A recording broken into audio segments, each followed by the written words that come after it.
A continuación, Desafío Empresarial.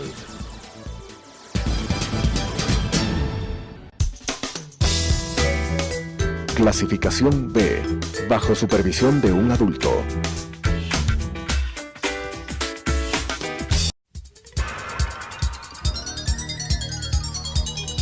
Las opiniones vertidas en este espacio por la producción y dirección del programa son de exclusiva responsabilidad de sus autores y de quienes intervienen en ellos.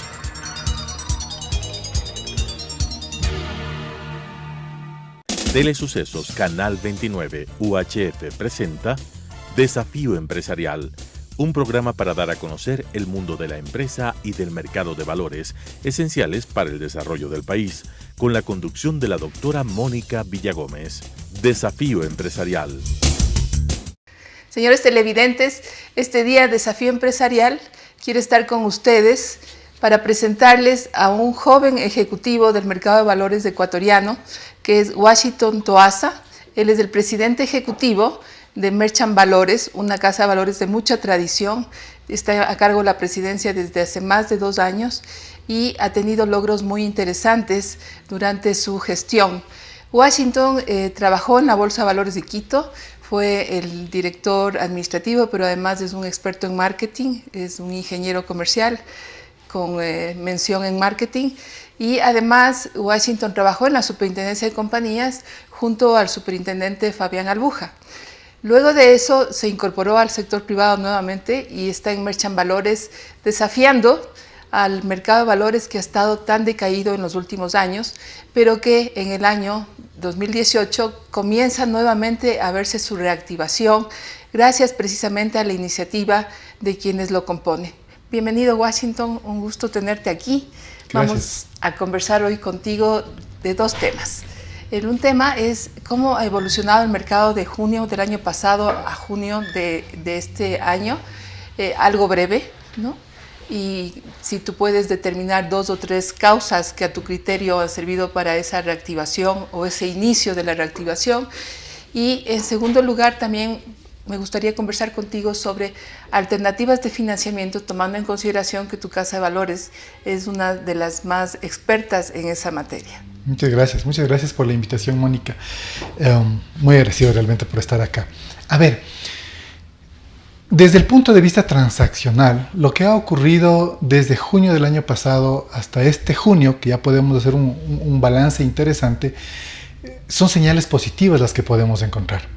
En primer lugar, tenemos un mayor monto de emisiones. Vamos por el lado de las emisiones. Tenemos nuevos participantes, un mayor número de participantes. Es decir, más empresas acudiendo al mercado. Más empresas están llegando al mercado. El año pasado, a finales de junio, teníamos 163, ahora tenemos 2 más, tenemos 165. Si bien los montos que están rodeando los 165 millones se mantienen por ahí, pero tenemos un mayor número de emisores. Es muy importante también encontrar que se han movido los plazos de negociación.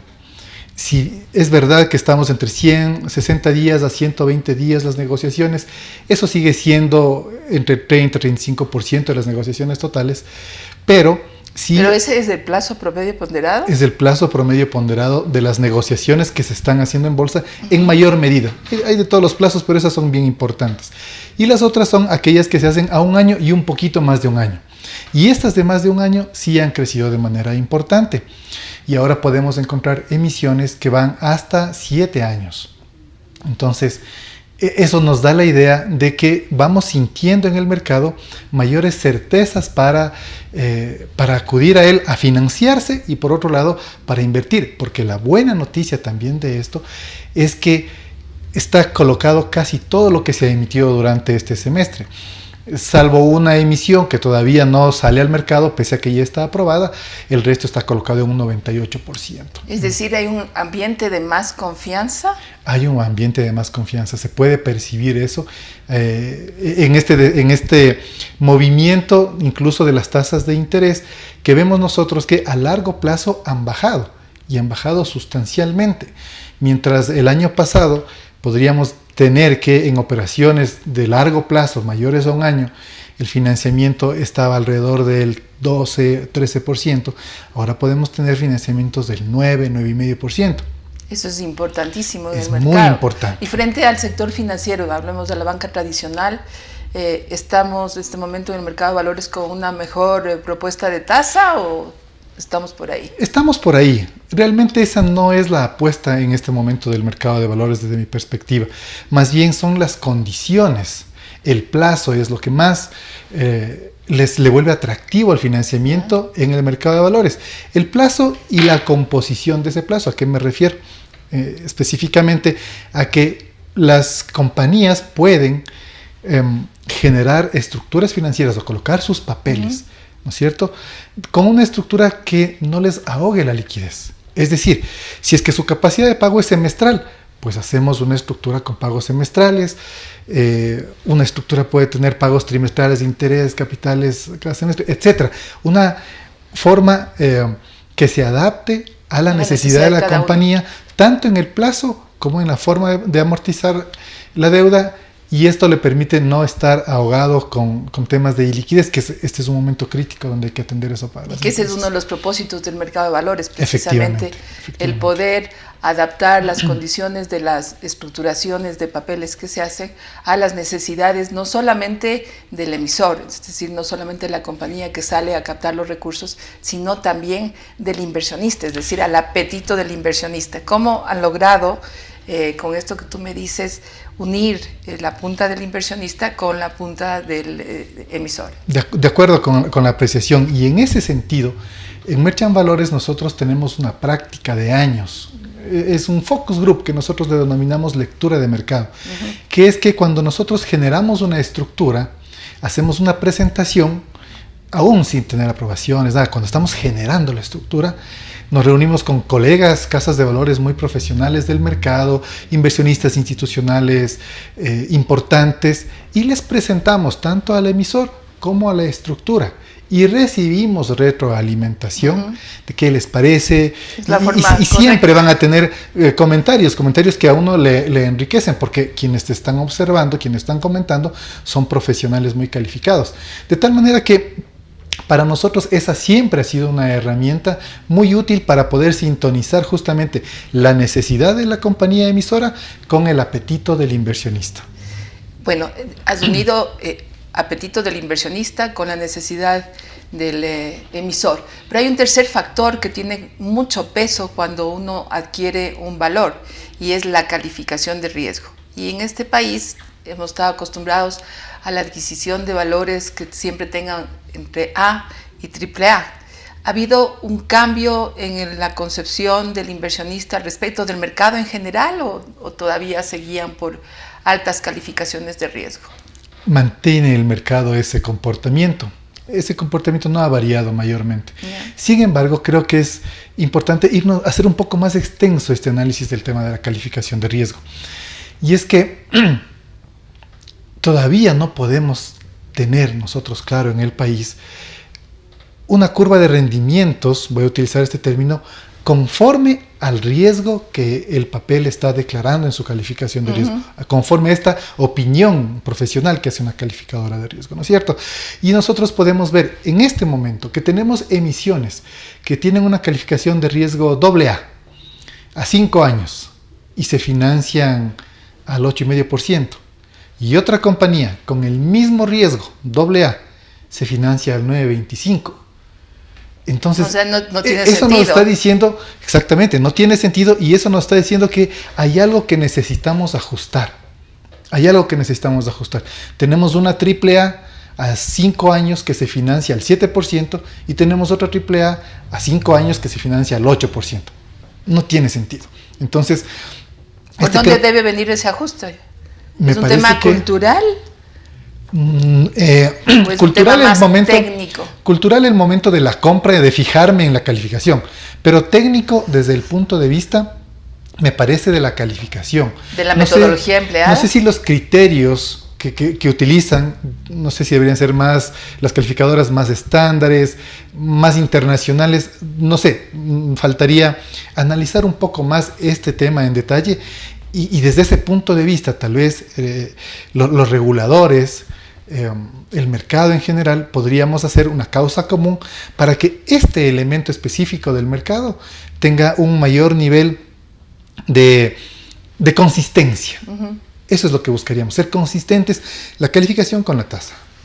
Indudablemente existe una necesidad de revisar algo que tú mencionaste, que son los vectores o las curvas de rendimiento, que yo creo que desde hace algún tiempo se debió haber revisado la metodología, ¿no? Porque existen algunos valores que deben estar tomados en cuenta y que no están tomados en cuenta. Entonces, esa revisión yo creo que es un deber que está pendiente de ser cumplido, sí, porque todos los mercados se rigen precisamente por las curvas de rendimiento. Es un factor indispensable y tiene relación también con la fijación de la tasa de interés, ¿no? Entonces, así, efectivamente. Ese es, como decía hace un momento, un deber no cumplido que el mercado debería reactivarlo ahora que existe mayores posibilidades de actuar en el mercado de valores porque ya se está viendo su reactivación. No olvidemos que en el año 2016, del 2016 al 2017, hubo una restricción del mercado de aproximadamente un 30%. Efectivamente. Y ahora vemos que el mercado está recuperándose. Entonces, la noticia es muy buena y yo creo que hay que trabajar, como decías hace un momento tú, conjuntamente con las autoridades para poder lograr ciertos factores mínimos para que el mercado que está en este proceso de rearranque, porque no es de arranque, sino de rearranque, pueda hacerlo satisfactoriamente. Otro elemento que es también positivo dentro justo de lo que acabo de señalar, es que sí, el crecimiento de junio a junio en montos está un poquito más arriba del 16%. Eso es más o menos. Pero hay que ver también la calidad de ese crecimiento. ¿Y a qué me refiero con calidad de ese crecimiento? Que el año pasado, mayormente, casi el 60%, fueron títulos del Estado los que se negociaron en ese periodo. Mientras que en este año se ha vuelto inverso y es casi mitad y mitad. Estamos teniendo privado y un 50, poquito más de privado. Eso no se ha visto en algún tiempo. No se ha visto en algún tiempo, pero lo estamos viendo ahora. Entonces, si bien los montos todavía no son lo que teníamos hace unos 5 años, más bien estamos hablando de montos de entre el 2005 o 2006. A ese nivel nos redujimos como mercado. Pero en cambio la composición te dice que el mercado privado se está reactivando, que está tomando un nuevo protagonismo.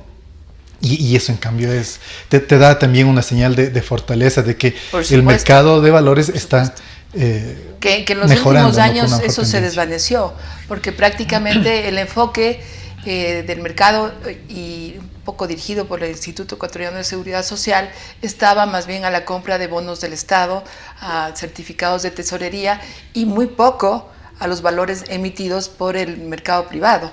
Así es. ¿Cuál es el comportamiento ahora del Instituto Ecuatoriano de Seguridad Social respecto a las emisiones privadas? No ha variado mucho el comportamiento del seguro. Tienen sus prioridades marcadas.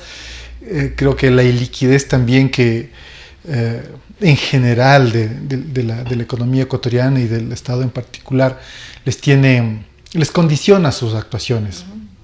Lo que les impide volver a tener un comportamiento tan activo como el que tenían antes de las disposiciones que acabo de señalar. Sin embargo, eso nos dejó un aprendizaje. Y fue positivo porque finalmente en esa coyuntura sí nos quejábamos, no nos gustaba, nos incomodó. Pero ante las circunstancias lo que tuvimos que hacer todas las casas de valores es buscar nuevos mercados, nuevos clientes, dejar de depender. Importantísimo. Alguna vez alguien por ahí cometimos, a lo mejor todos, un pecado de a ver qué es lo que el IES está queriendo y estructura en emisión en función de... De acuerdo a la necesidad del IES. Gravísimo, porque le dejábamos demasiado poder sobre las variables del mercado. En cambio que ante su salida nos vimos obligados a buscar otros clientes, otros inversionistas. Es decir, reactivaron a los inversionistas institucionales que tanto se ha querido durante... E incluso a los individuales. Porque los institucionales también fueron muy afectados, dado que todos los fondos previsionales complementarios fueron tomados a cargo del IES. Yeah. Entonces, claro, el golpe no solamente fue el IES, sino fueron todos los otros fondos. Entonces, han hecho una aparición muchos clientes de otros estratos con otra capacidad que nos obligan a tener otro tipo de gestión, pero que han ido supliendo esas deficiencias y la muestra está, no se están colocando todo. Lo que estás diciendo es importantísimo, ¿no? Hay un cambio de la estructura del comprador también, ¿no? Así es. Entonces, estás mencionando que hay la aparición del inversionista individual, un asunto que en todos los mercados de valores es importantísimo y que aquí, por más que ha existido una serie de campañas y procesos educativos muy fuertes, no se veía.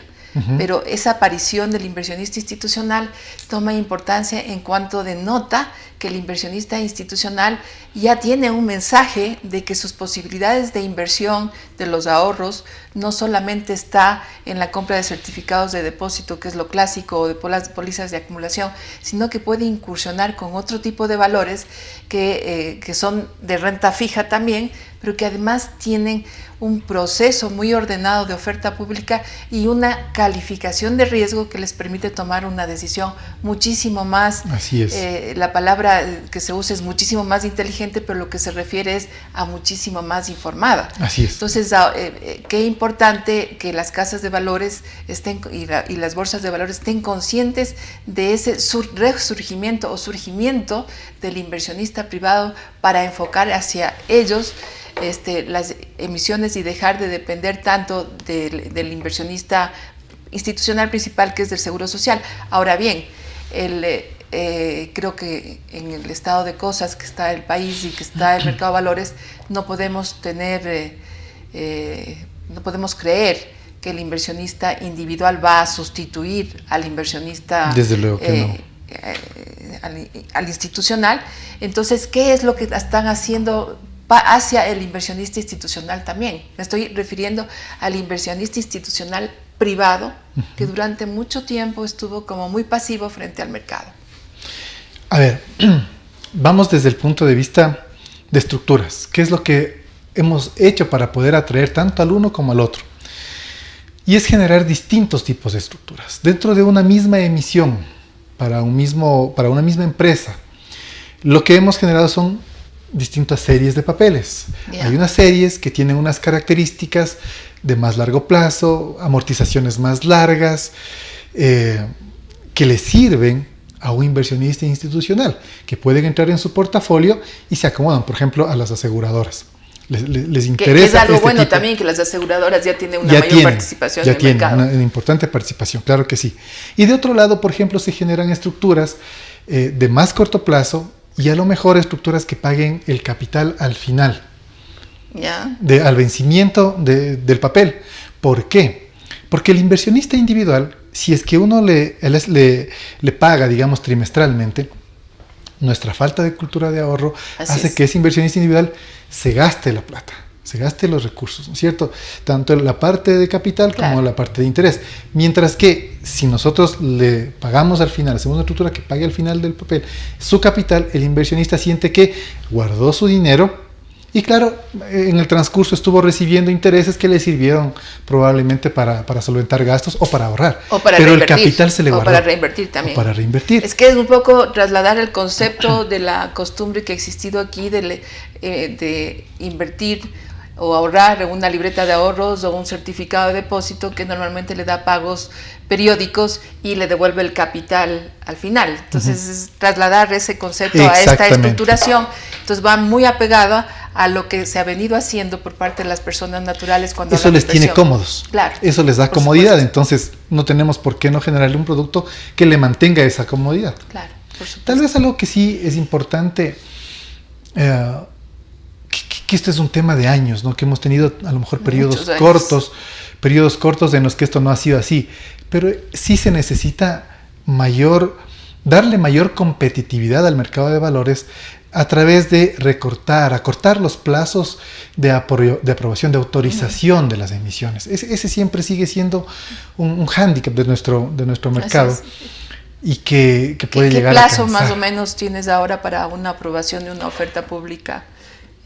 Para nosotros, de nuestra experiencia, varía entre 13 a 16 semanas. No hemos podido bajar de eso. ¿No? Entonces, claro, cuando una compañía tiene otra dinámica, este plazo le puede resultar claro, y tiene incómodo. que buscar formas intermedias de financiamiento. Sí, que no es Además, Washington está hablando de 13 a 16 semanas de plazo de aprobación por parte de la Superintendencia de Compañías. Pero a ese plazo hay que sumarle el plazo de la estructuración y de la calificación de riesgo también, es decir, ¿cuál sería el plazo total para hacer una emisión? Normalmente nosotros hemos logrado este plazo de 16 semanas hacerlo con todo. Con todo. Pero porque hemos logrado superponer algunas tareas. Alcance.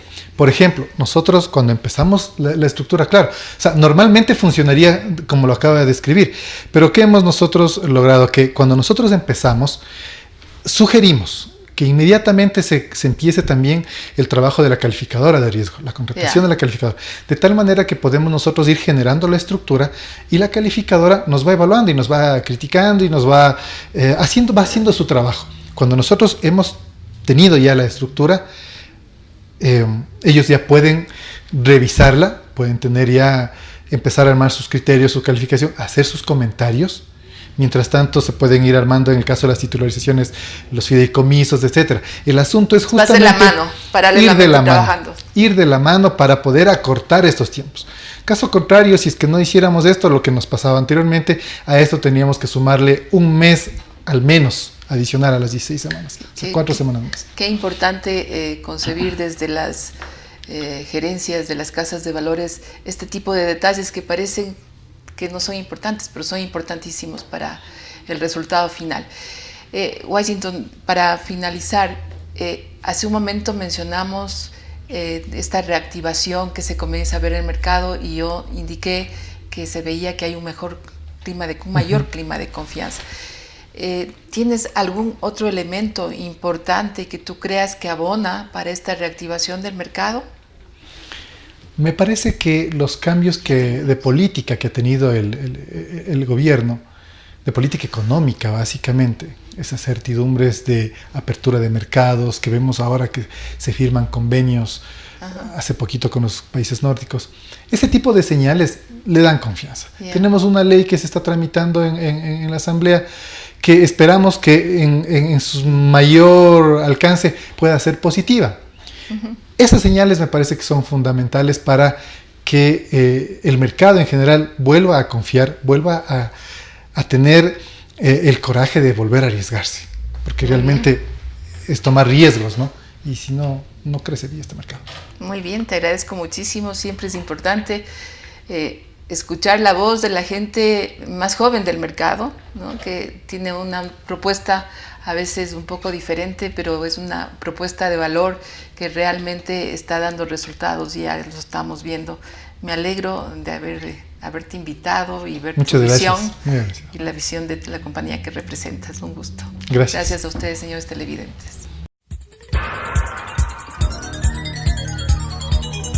Las opiniones vertidas en este espacio por la producción y dirección del programa son de exclusiva responsabilidad de sus autores y de quienes intervienen en ellos.